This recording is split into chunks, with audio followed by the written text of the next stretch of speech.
एक 70% IPA का कपड़ा से तो उसको मॉपिंग करना है। ठीक है, एक केस हो गया ये।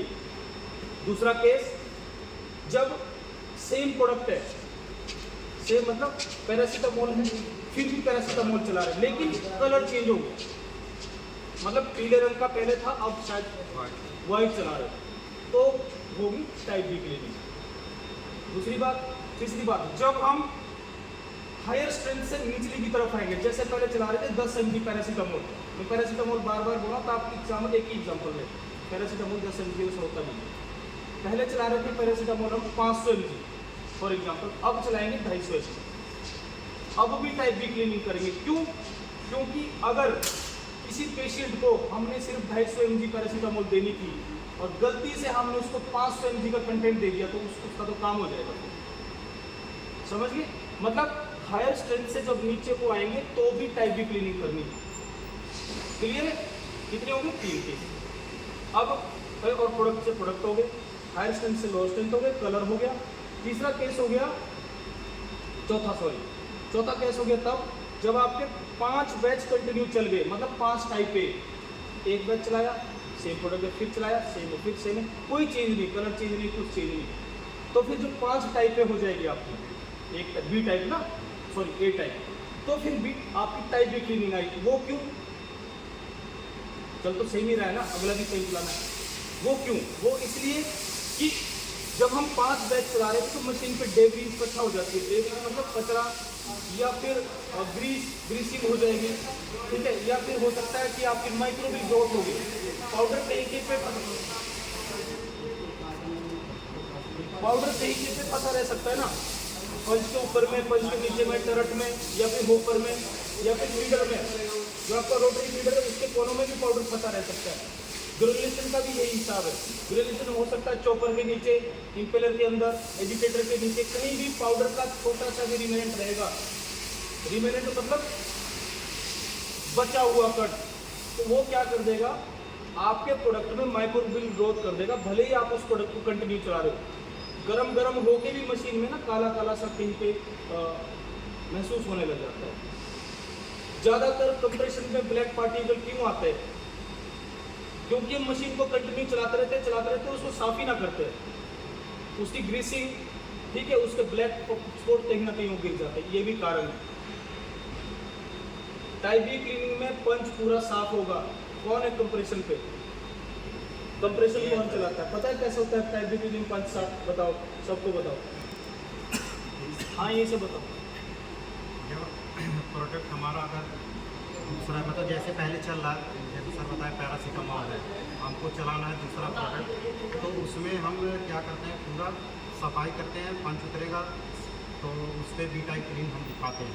पंच उतर के आपको क्लीन कपड़े से, क्लीन मतलब बिना धागे वाला ढूंढना है कपड़ा, उससे अच्छी तरह उसको साफ करना है।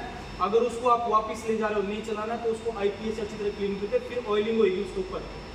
सर लोगों को पता है, वो आपको देंगे फ्रूट ग्रेड का ऑयल होता है, नॉर्मल ऑयल नहीं लगता उसको, क्योंकि अगर आपने पंच को सही तरीके से रख रखाव नहीं किया, 6 महीने बाद आप लोग की कैपिंग, चिपिंग, ठीक है, पता नहीं क्या क्या डिफेक्ट आ जाएगा, आपको पता भी नहीं चलेगा हो क्या रहा है, दिखेगा सही वो बिल्कुल फाइन होता है, उसके ऊपर किसी के ऊपर डायमंड जैसी HRCN की कोटिंग होती है, उतने लेवल का होता है वो मेटल। तो ध्यान रहे और कोशिश करो, मैं कोशिश इसलिए बोल रहा हूँ कि मैं अपनी प्रोडक्शन अभी हार्म नहीं करना चाहता। अगर मुझे आप लोग की लाइन पे BMR BPR नहीं मिला, आप सफिशिएंट लोग हैं, ऑपरेटर भी सब पढ़े लिखे मेरे, और नहीं है किसी को समझ आ रहा है, यहाँ पे मैं हूँ, मुकेश सर है, प्रदीप जी है, और भी लोग हैं, उनसे पूछो, 10 बार 15 बार 20 बार नहीं बताते, आप मुझे बताओ कि सर इन्होंने बताया नहीं। लेकिन ऐसा मत करना, अगर आपको लग भी रहा है नहीं समझ आ रहा, मत भरो उसको, रोक लो, किसी से पहले पूछ लो। इस तरह की हरकत दोबारा लोगों के साथ कोई ना करे। अगर मैं यहाँ पे नहीं हूँ, आप मेरे ऑफिस में आ जाओ, डायरेक्ट वहाँ पूछ लो, मैं आपकी सपोर्ट के लिए, और यही मेरा काम है, प्रोडक्शन निकालना आपका काम है, मेरा काम है आप लोग को बताना सिर्फ। इस चीज़ की सैलरी मिलती है मेरे को। अगर ये चीज़ आप लोगों को मैं सही तरीके से नहीं समझा पा रहा हूँ तो मेरा यहाँ होना बिल्कुल बेकार है। और हैंडलिंग यहाँ पे इंस्ट्रूमेंट की, अब बताओ किसने ये क्या करा? हो सकता है मशीन की प्रॉब्लम, लेकिन बता तो सकते थे ना टाइम से कि ऑन नहीं हो रहा है, वो हार्डनेस टेस्टर ऑन ही हो रहा है कंटिन्यू। वो इंस्ट्रूमेंट आपके लिए इतने महंगे महंगे, आप ताकि आप जो प्रोडक्ट बना रहे हो वो बिल्कुल जीरो डिफेक्ट के साथ जाए।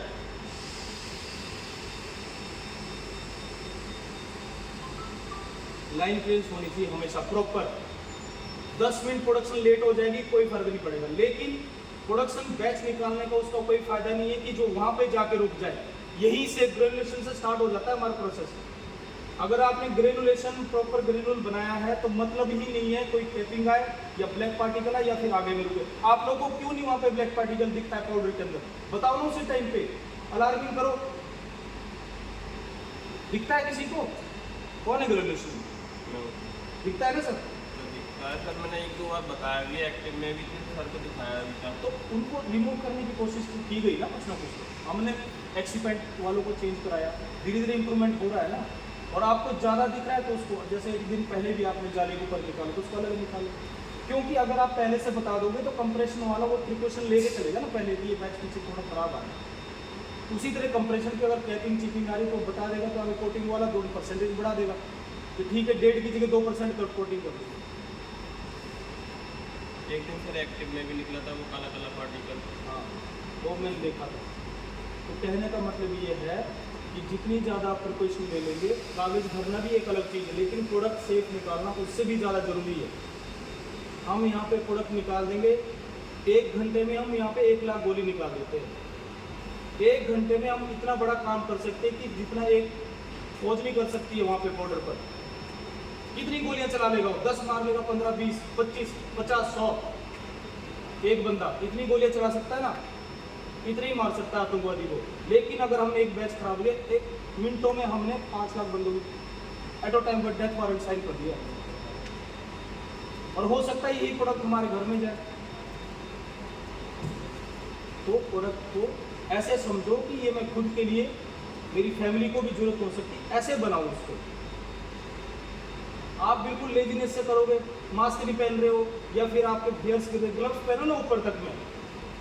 जो ग्रेजुएशन बंदे काम करे वो घड़ी ना पहने, अंगूठी ना पहने, चैन ना पहने, जो ग्रेजुएशन में खास करे। अगर पहनी भी है तो उसको हाइड कर ले और वहां पे डांगरी पहन ले। वो डांगरी आपके लिए नहीं है कि आपको अच्छा दिखाना है, एप्रन वगैरह इसलिए नहीं कि आपको अपने वाइट दिखाना है, वो प्रोडक्ट की सेफ्टी के लिए है। हमें आपके कपड़ों में ही आप सब लोग सुंदर लग रहे थे, अच्छे भी लग रहे थे, हैंडसम स्मार्ट, बड़ी अच्छे थे, लेकिन एप्रन दिया जा रहा है, डांगरी दिया जा रहा है, वो इसलिए क्योंकि हमारे शरीर पे कुछ लगा हुआ हो, धूल मिट्टी धागा बाल, वो प्रोडक्ट में ना गिरे। एक बाल प्रोडक्ट में जाने का मतलब है किसी की जान के साथ खिलवाड़ करना। तो प्रोडक्ट को जमीन से बनाओ।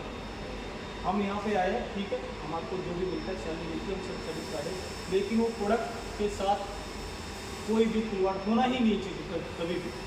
आपको तबीयत खराब है, प्रॉब्लम है, दूर खराब है तो प्रोडक्ट से दूर हो जाए, ठीक है, मैं थोड़ी देर बात करूँगा। मेरा तो यही मानना और आपका भी यही मानना होना चाहिए।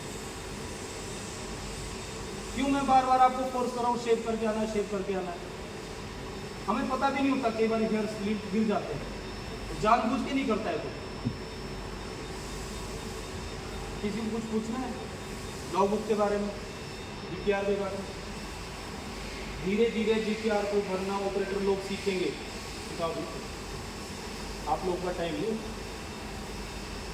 उनको ट्रेनिंग करो इस चीज़ क्या भरना है क्या नहीं, तो ऑपरेटर के पास थोड़ा टाइम मिल जाता है। सही बोल रहा हूँ गलत बोल रहा हूँ? सीखोगे तो काम ही आएगा, नहीं तो फिर मशीन ही घुमाते रहो।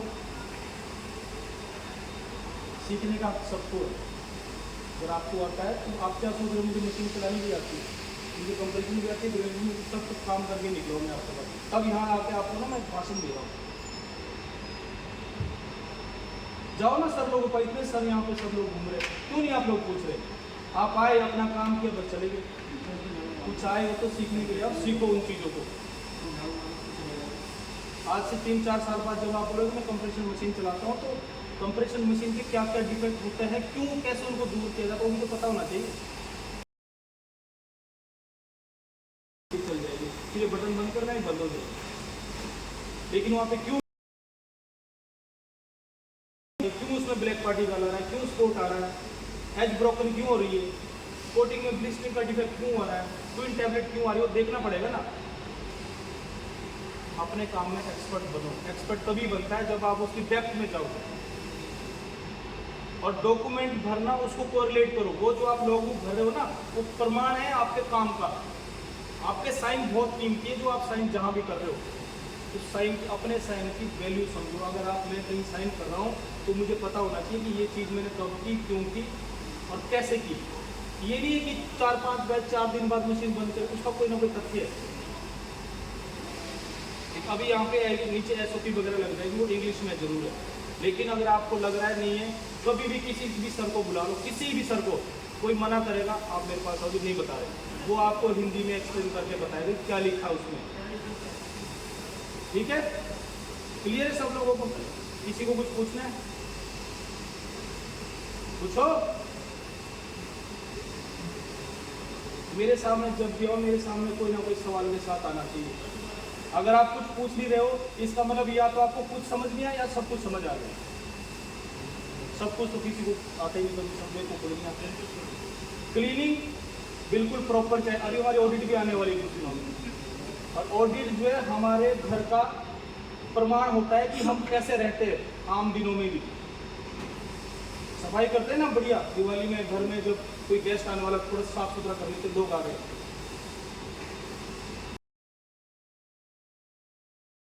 अपना रोज शेविंग क्लीनिंग तरीके से आना, नेल्स कटे होने चाहिए। आपके जो ऑर्नामेंट्स है, ज्वेलरी, कोशिश करो कम से कम ज्वेलरी, जो कोर एरिया में वो तो ज्वेलरी बिल्कुल नहीं करना है, अपने लॉकर्स में रखो। अगर बहुत ऐसी कोई ज्वेलरी है, धार्मिक कोई बात है, तो उसको हाइड कर दो। मेरे को किसी के धर्म से कोई इशू नहीं, मैं खुद भी धार्मिक, लेकिन वो प्रोडक्ट के साथ बिल्कुल भी टच ना हो। मुकेश सर यार आप इधर आ जाओ कम से कम।